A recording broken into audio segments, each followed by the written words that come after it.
석상지, 불교 설화 이야기, 이설 해인사의 유래. 지금으로부터 천여 년 전 경상도 합천에 유생이 살고 있었다. 살림살이가 무척이나 궁해 끼니를 제대로 잊기가 어려운데도 경서만 읽으면서 초연히 살아가고 있는 선비였다. 그는 조상에게 문밭 한 떼기 물려받지 못하고 재물복도 없어 풍족하게 살지는 못했지만 천성이 청렴했기 때문인지 인복은 있었다. 농사도 지을 줄 모르고 그렇다고 해서 장사도 할 줄 모르는 그가 처자 권속을 거느리고 근근히나마 끼니를 이어나갈 수 있었던 것은 조상 때부터 데리고 있었던 노복들 덕분이었다.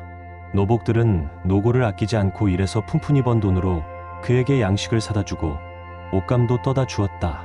그러면서도 그들은 자기들의 벌이가 시원치 않아 상전의 생활이 항상 궁한 것을 슬퍼하기까지 했다. 유생은 노복들을 잘 두었을 뿐만 아니라 드물게 보는 현숙한 여인을 아내로 맞았다.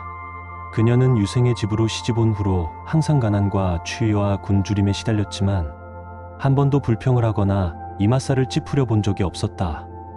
남편이 바깥에서 불쾌한 일을 당하고 들어오는 일이 있으면 오히려 자기가 잘못한 것처럼 아내로서의 도리를 더욱 극진히 하곤 하였다. 때문에 생활을 비록 궁했으나 그의 가정에는 언제나 훈풍이 돌고 화기가 가득 차 있었다. 어느 날 유생이 마루에 앉아 한 번 나서 반드시 죽어가는 인간의 운명이라는 것이 천갈래 만갈래로 저마다 다 각각 다른 것을 생각하면서 부질없는 사색에 잠겨 있었다. 그런데 난데없이 어디선가 나타난 송아지만한 개 한 마리가 마당으로 들어오더니 마치 제 집에 온 것처럼 뜰 옆으로 가서 터욱 주저앉았다.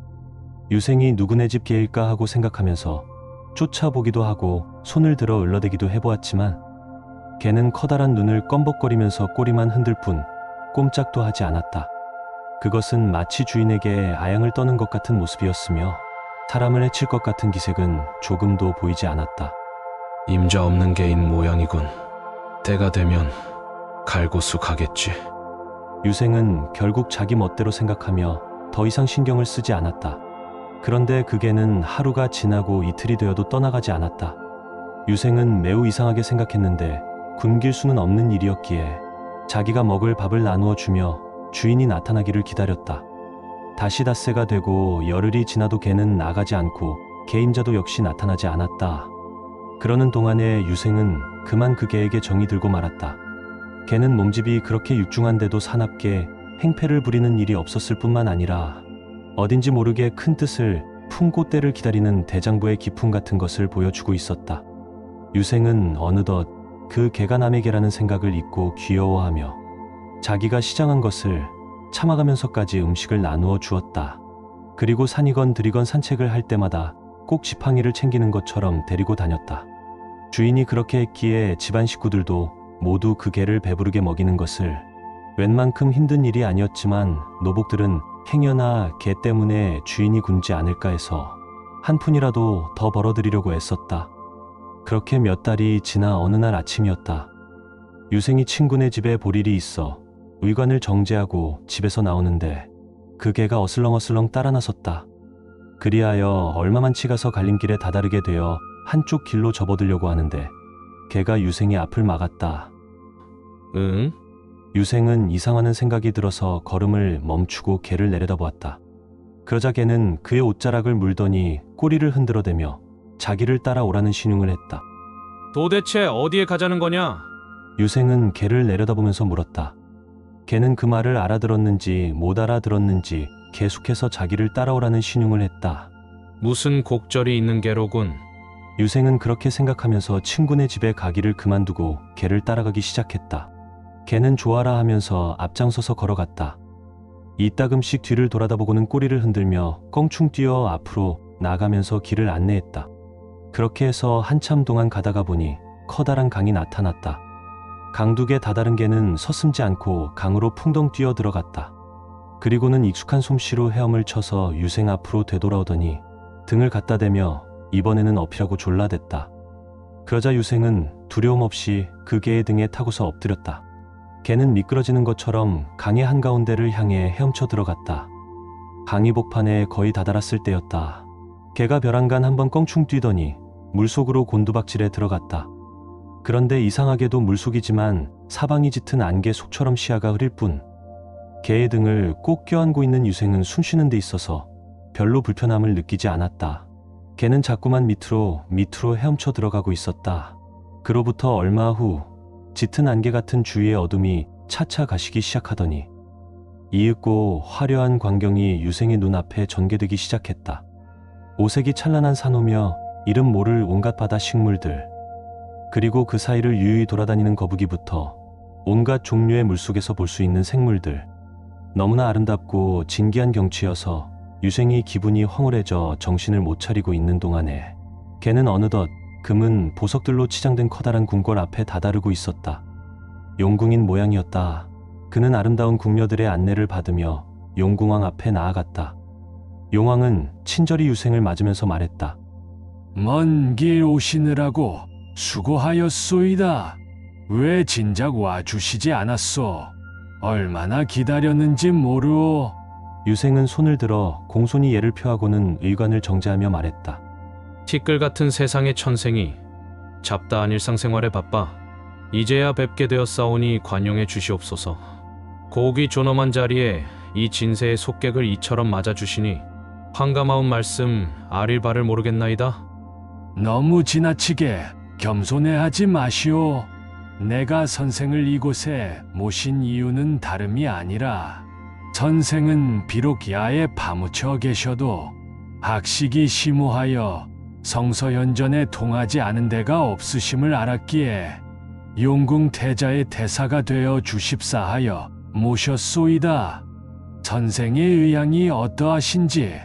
유생은 너무나 뜻밖이고 분에 넘치는 영광이었기에 그저 황공할 뿐이오이다 라고만 말했을 뿐이었다. 용왕은 몇 번이나 고맙다고 사례하고는 태자를 불러 새로운 스승을 소개시키면서 너무 많은 시간을 바랄 수는 없으니 6달 동안만 가르쳐 달라고 부탁했다. 그리하여 유생은 그 이튿날부터 용왕의 아들에게 글을 가르치기 시작했다. 태자는 매우 총명했다. 하나를 가르치면 능히 열을 알만하여 논어부터 시작한 공부는 2달이 못 되어 맹자, 중용, 대학까지를 일사천리로 떼어내고 어느덧 시전, 서전의 책장을 넘기게 되었다. 태자의 스승에 대한 대우는 극진했다. 탁에는 끼니 때마다 진수성찬이 차려져 나오고 아름다운 시녀가 시중하여 아쉬운 것이 없도록 곁에서 항상 돌보아 주었으며 용왕은 며칠마다 잔치를 베풀어 그의 노고를 위로해 주었다. 6달이 지나자 유생은 문득 가족과 고향이 그리워졌다. 호화로운 생활 속에서 열심히 태자를 가르치고 있을 때는 혈육이 그리운 줄을 그다지 모르고 있었는데 할 일을 다 마치고 나자 갑자기 향수를 느끼게 되었던 것이다. 그는 용왕 앞에 나아가 고향으로 보내주기를 요청했다. 용왕은 섭섭한 정을 누르지 못하면서 그가 돌아가기를 허락했다. 유생이 고향으로 떠나는 날 용궁에서는 성대한 송별 잔치가 베풀어졌다. 온갖 음식들이 차려지고 향기로운 술에 아름다운 음악과 진기한 춤이 있는 향연이 바야흐로 흥겨워져 가는데 옆에 앉아있던 태자가 유생의 귀에다 대고 소근거렸다. 떠나실 때 부왕께서 뭔가 기념될 물건을 주시겠다고 하면 다른 것은 다 사양하시고 탁자위에 있는 목인을 달라고 하십시오. 부디 잊지 마십시오. 유생은 그러겠다고 대답하면서 고개를 끄덕였다. 잔치가 끝나자 왕은 유생을 불러서 말했다. 참으로 섭섭하구려. 내 욕심 같아서는 영원히 모시고 싶소만 그렇게는 할 수 없는 일이지요.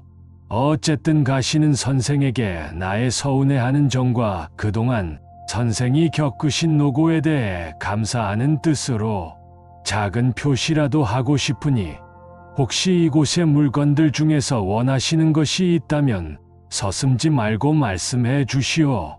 유생이 태자가 했던 말이 생각나기에 탁자 위를 바라보니 과연 목인 한 개가 놓여 있는데 아무데도 쓸 데가 없을 것 같아 보이는 나무 도장이었다. 그러나 별다른 욕심도 없었고 태자가 일부러 신신당부하던 것이었기에 태자의 말대로 이야기했다. 아무것도 갖고 싶은 것이 없사오나 굳이 주시겠다면 저 목인을 주시면 받을까 합니다. 하고 말했다. 그러자 왕이 조금도 아끼는 빛이 없이 그 목인을 유생에게 주었으며 그 외에도 대모, 산호, 진주 등 여러 가지 보물을 많이 싸주었다.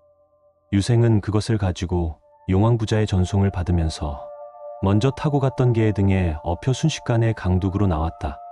그런데 강둑에 올라서서 바라보니 주위의 풍경이 왠지 낯설었다. 공터에 전에 없던 집이 들어서기도 했고 지나가는 사람들은 많았지만 모두 다 처음 보는 사람들 같았다. 유생은 그동안에 어떻게 이처럼 변할 수가 있을까 하고 이상하게 생각하면서 자기 집을 찾아가 보니 지붕이 썩어 비가 새어내리던 그 집은 온데간데 없고 그 대신 고래등 같은 오량집에 소슬대문이 덩그렇게 서 있었다. 어리둥절해진 유생의 가슴은 금방 슬픔으로 가득 차게 되었다.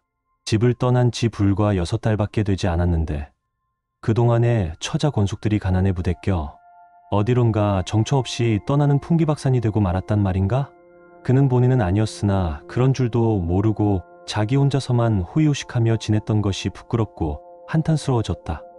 한숨을 쉬면서 한참 동안 멍하니 서 있던 그는 좌우간 이 집이 누구의 집인지 물어볼 수밖에 없다고 생각하면서 대문 안으로 들어섰다. 안으로 조금 들어가니 중문이 나타나고 중문 안으로 사랑방이 보였다. 그는 사랑방 가까이 가서 에헴. 하고 기침을 했다. 그랬더니 24, 5세 정도 되어 보이는 단아하게 생긴 젊은 선비 한 사람이 나와서 그를 맞았다. 실례하오만 대체 이 집이 네 집이오? 주인 어른이 계시나요? 유생이 그 청년에게 물었더니 그는 두 손을 앞에 모으며 공손하게 대답했다. 예, 이 집 주인은 20년 전에 어딘가로 나가신 뒤에 아직까지 돌아오시지 않았습니다. 20년 전이라니. 유생은 어안이 벙벙해지지 않을 수 없었다. 20년 전이라니 자기가 집을 비운 시간은 이제 겨우 6달밖에 더 되는가. 그는 가슴 속에서 솟아오르는 이상한 예감을 억제하면서 다시 물었다. 아니, 그럼 그대는 누구요? 저는 그때 나가신 어른의 아들이올시다. 옥시나 하는 생각으로 유생은 그 젊은이의 얼굴을 자세히 들여다보았다.